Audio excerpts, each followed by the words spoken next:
অনেকেই কমপ্লেইন করে যে ঢ্যাঁড়স ভাজি খেতে একটুও মজা হয় না, ভাজি তাকায় থাকে, ল্যালসা ভাবটা যায় না ইত্যাদি। আজকের রেসিপিতে ঢ্যাঁড়স ভাজি করে খাবেন, এটাই বারবার খেতে মন চাইবে। ঢ্যাঁড়স কখনো কাটার পর ধুতে নেই, ভালোভাবে ধুয়ে পানি ঝরিয়ে নিয়ে তারপর কেটে নিতে হবে। প্যানে একটু তেল আর লবণ দিলাম, এর মধ্যে ঢ্যাঁড়সটা ছেড়ে দিলাম।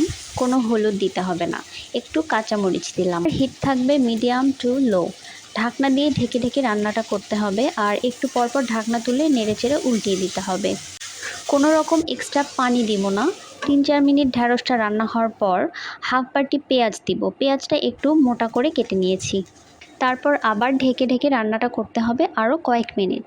যখন পেঁয়াজের রঙটা একটু লাল লাল হয়ে আসবে তখন আর ঢাকনা দিতে হবে না, চুলার জালটা এবার একটু বাড়িয়ে দিব। এই পর্যায়ে একটু তেল দিয়ে দিয়েছি। আরও কয়েক মিনিট রান্না করলেই ভাজি রেডি হয়ে যাবে।